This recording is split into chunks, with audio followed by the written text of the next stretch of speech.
have a lot of success, loads of negative markers coming off.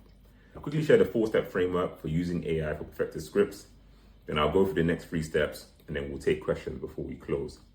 So the 4 steps, again, if you're taking notes, this is the slide. This is the most important slide in the presentation. Using AI for perfected scripts. The 4 steps. The first step is to find the overarching regulation, rule, body, standard, or act. So a bank will lend, imagine that they're here. They have rules, they have an institution that they have to submit to.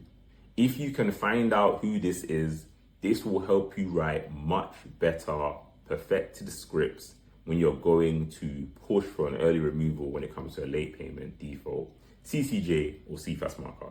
That's step number 1. Step number 2 is feeding AI documents. So once you know who the institution is that they have to submit to the bank or lender, you want to get into the mind of the institution. So again, if for example, you know that the FCA handbooks are important, the handbooks give you the mind of the FCA. So feed AI the documents that relate to a negative marker.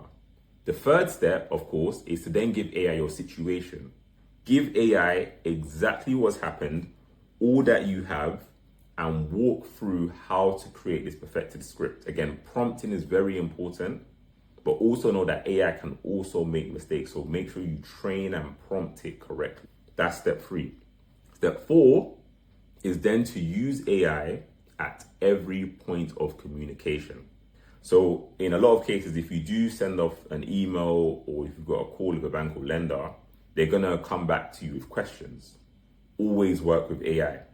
If you get an email response and the bank lender is asking you 5 questions, add it to the same conversation that you've had before with AI and ask it to create for you perfect responses. Again, perfected scripts that you can then use to give the best replies. Because you don't want to say something wrong.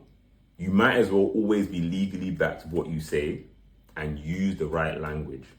Using the right language is so critically important.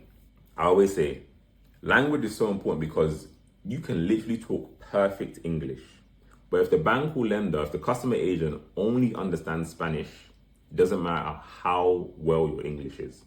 You want to communicate to the bank lender in a way that they understand and can clearly see vividly why you are in the right and why they should help you. Remember, a bank or lender, in most cases, the customer agent, they have no reason to want to help you. They don't really care about you. They've got many customers.